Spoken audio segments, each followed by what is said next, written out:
Bonjour Nathalie. Alors on en arrive à notre bientôt on démarre la 7e semaine de confinement et tu as accepté de venir témoigner de ton quotidien et ainsi rejoindre tous ceux qui ont accepté de le faire pour le journal du confinement que le CMR a lancé depuis le début mi-mars et qui est envoyé à nos membres, à nos sympathisants par le biais du site, voilà, pour rester en lien les uns avec les autres. Alors, est-ce que tu peux te présenter, s'il te plaît? Oui, bonjour Florence, et puis bonjour à tous les membres du CMR qui nous écouteront. Donc, je m'appelle Nathalie Douai, j'habite à Théier, une petite commune dans la région d'Ancenis, en Loire-Atlantique. Je suis au CMR depuis longtemps et je fais partie du conseil d'administration, je fais partie de l'équipe actuelle. Voilà. J'ai 6 enfants. 6 enfants. Nous sommes 6 à la maison, pardon. J'ai 4 enfants, un mari agriculteur. Voilà, voilà pour me situer. D'accord. Donc, vous êtes tous confinés et je crois que tu es enseignante, donc sans doute en télétravail. Est-ce que tu peux nous raconter un petit peu d'abord quelle classe tu as, comment ça se passe avec les élèves, les familles c'est quand même assez inédit cette manière d'enseigner et de rencontrer les familles. Alors oui, donc moi je suis enseignante à Mésanger, donc pas très loin de chez moi, en classe de CE1. Et ben, je télétravaille depuis le 16 mars dernier. Donc on va dire que ça a changé la donne. Il a fallu réinventer une nouvelle manière de travailler dans l'urgence un petit peu, mais voilà, ça s'est fait. Pour expliquer un petit peu, donc on fonctionne à distance par le biais de l'ordinateur et de l'informatique. Je transmets à mes élèves un plan de travail chaque semaine et puis aussi des petites idées d'activités pour que ce soit parfois un peu plus ludique. Et puis, ils sont accompagnés par leurs parents, la plupart, pour faire le travail scolaire à la maison. Je suis en contact avec les familles le plus possible, par mail, par téléphone. J'essaie de prendre des nouvelles, de soutenir les familles qui ont plus de difficultés, qui en ont plus besoin, et notamment là aussi où il y a des élèves en difficulté scolaire. Et puis, de temps en temps, on fait ce qu'on appelle une classe virtuelle, où là, eh bien, on fait un petit moment en visioconférence. Voilà, on se retrouve où on se voit et on s'entend. Voilà. Voilà pour le travail avec les familles. Alors, on va dire que il y a forcément des difficultés. Hein, ça ne se fait pas tout seul du jour au lendemain. Il a fallu un temps d'adaptation, il a fallu renouveler la façon de travailler, apprendre à mieux maîtriser les outils informatiques, ce qui n'était pas forcément mon fort. Voilà, j'ai dû chercher, j'ai dû apprendre, et puis on a été aussi soutenu dans tout ça. C'est formateur, ça pourra me servir après, je pense. La difficulté, c'était aussi au départ de ne pas savoir combien de temps tout ça allait durer, de ne pas le savoir encore vraiment. On ne sait pas dans quelles conditions on va reprendre. Et puis, malgré tout, rassurer les familles. C'était ça le plus difficile. Parce que par ailleurs, on va dire que c'est aussi des satisfactions, des petits bonheurs aussi, parce que moi, j'ai eu la chance d'avoir eu dans ma classe une relation avec toutes les familles. Je n'ai pas perdu d'élèves en cours de route. Les échanges se sont faits facilement.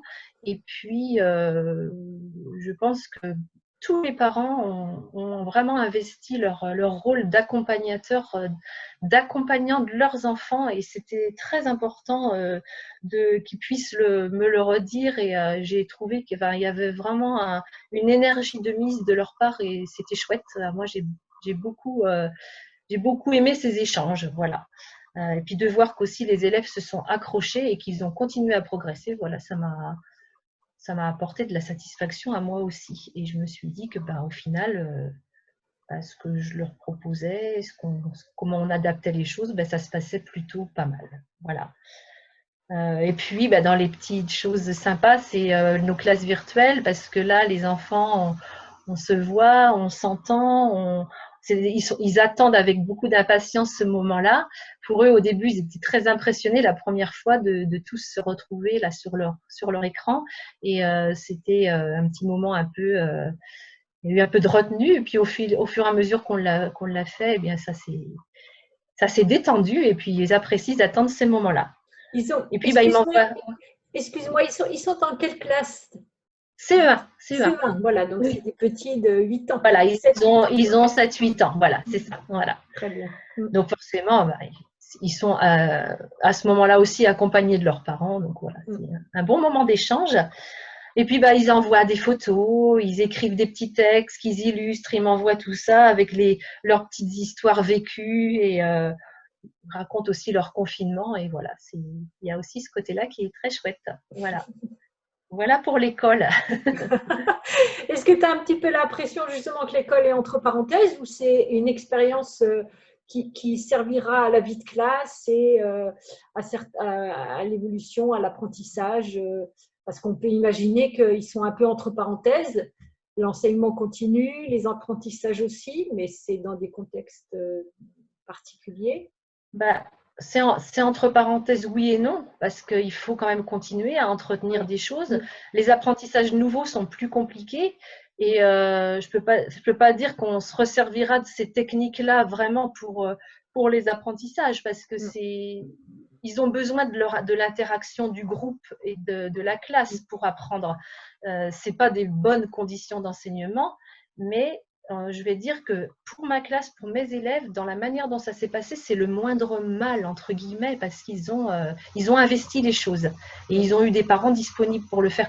Mais je ne suis pas sûre qu'on puisse reproduire ad vitam aeternam ce genre de… Voilà, s'il est possible de revenir en classe, ce sera mieux pour eux, je pense. Voilà. Oui. Ce serait mieux. Après, on sait que les conditions sanitaires qui vont être exigées, ça va être difficile quand même de les tenir. Hein, c'est compliqué de se projeter avec des masques, avec une distance, avec les gestes barrières. C'est compliqué de se projeter avec des jeunes enfants. Bon, voilà, tout ça, c'est l'expérience qui nous le dira aussi pour la suite. Voilà. Oui. Puis vous attendez, j'imagine, comme beaucoup, les consignes, savoir comment les choses vont se passer, la décision de la mairie. Donc voilà, il y a beaucoup de choses en suspens. Enfin, c'est la concertation. C'est ça. Enfin, j'entends que tu as pu être en lien avec tous les élèves et ça, c'est bien. Ça, c'est chouette. Voilà, je peux dire que j'ai eu cette chance. Voilà, qu'on a eu cette chance ensemble. Bon, merci.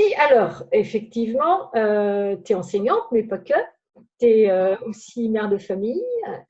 Ton mari est agriculteur. Et puis, je crois aussi que tu es nouvellement engagée dans la vie municipale et dans l'associatif. Tu peux nous dire un petit peu comment ça se passe? Alors, on va dire que Laurent, mon mari, comme moi, on a continué à travailler et lui, je pense que encore, voilà, il n'y a eu pas de changement dans son travail ou très très peu. Il n'est pas confiné professionnellement, il a même du boulot parce qu'on est au printemps et que dans une ferme au printemps, il y a beaucoup de travail. Donc, lui, il a sa vie professionnelle à temps plein, voilà. Donc, il n'y a pas de changement pour ce qui le concerne. Ce qui change, c'est plutôt notre vie de famille actuellement, puisque tous les enfants sont revenus à la maison, donc tous les 4, hein, ils ont de 25 à 18 ans. L'aîné Théo est journaliste sportif à Paris, donc il est revenu dès les premiers jours du confinement à la maison, mais il a souhaité ne pas rester à Paris. Et voilà, on a accepté, hein, nous, qu'il revienne aussi, avec un peu les risques que ça pouvait présenter. Pauline est étudiante en pharmacie et elle était en stage à Montpellier et donc elle est rentrée aussi. Son stage a été définitivement terminé fin mars. Et puis Mathis, lui, il est en licence à Angers. Et donc lui, c'est pareil, tous les cours se sont arrêtés et il va passer ses partiels la semaine prochaine à la maison. Et Elia, la dernière, elle était en terminale, donc elle, c'est pareil, elle est à la maison et puis, a priori, elle a son bac. Donc, c'est un peu étrange au mois de mars d'avoir son bac, mais c'est a priori comme ça que ça va se passer. Voilà. Et elle ne sait pas encore si elle va pouvoir retourner au lycée avant la fin de l'année. comme tout le monde, mais avec en plus, elle, la contrainte de l'internat, puisqu'elle est à Rennes. Voilà, donc ça va être plus compliqué.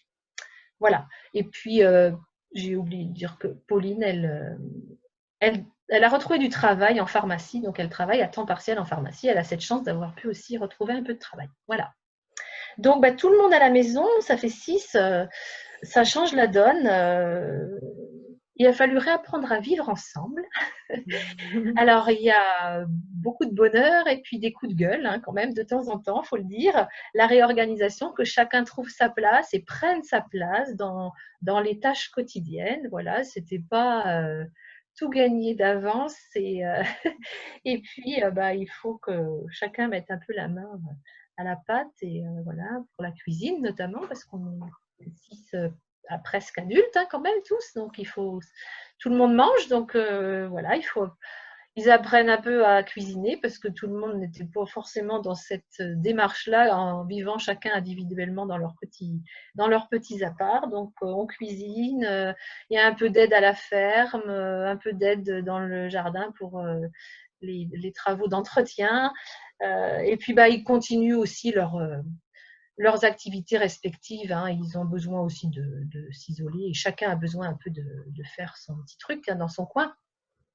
Donc des moments de partage collectif et puis des moments où chacun vit sa vie voilà, avec ses réseaux aussi.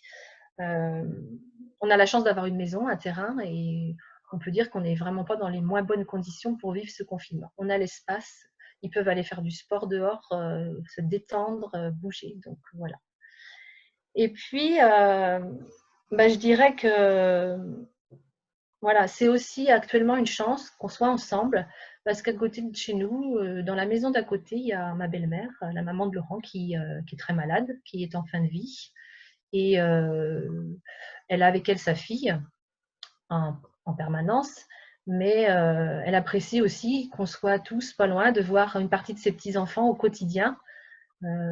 Voilà, c'est des choses qui coïncident dans le temps, c'est ce moment-là, et voilà, on peut considérer que c'est une chance finalement, que tout le monde soit un petit peu là autour d'elle. Voilà, elle le dit, qu'elle est heureuse d'avoir un petit peu de monde autour d'elle. Donc, on va le considérer comme ça.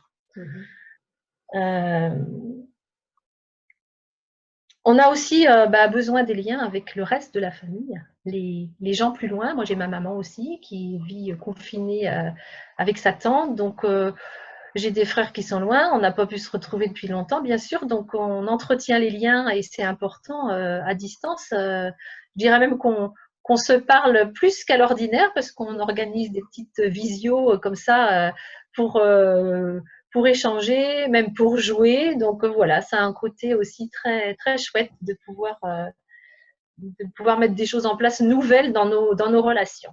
Voilà. En ce qui concerne les engagements, ils sont mis un peu, ça fonctionne très au ralenti. On va dire que mon engagement municipal, il a commencé normalement, il aurait dû commencer le 15 mars, mais pour l'instant, on n'est pas vraiment encore opérationnel, loin de là. Donc, on se concerte, voilà, on est en lien, mais on n'a pas pris nos fonctions. Hein, voilà, pour le moment. Et puis, je dirais que c'est un peu la même chose pour les autres engagements associatifs. On continue quelques réunions comme ça, mais c'est en stand-by et voilà. On vit au ralenti les engagements. Mais je dirais que j'en éprouve pas forcément le manque. C'est un peu voilà, on vit actuellement détaché des obligations de l'agenda, des contraintes de l'agenda, et ça fait un petit peu de bien. C'est pas le lien social en tant que tel, mais c'est plus toutes les obligations, les contraintes qui vont avec, et on souffle un peu. Il y a moins de stress actuellement et j'apprécie. Voilà. Oui, je comprends bien.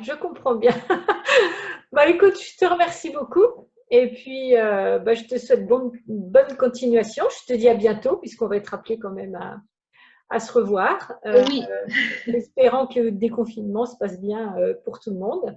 Et voilà. puis, je te dis à très vite. Au revoir, Nathalie. Merci beaucoup. Merci Florence, à bientôt. À bientôt.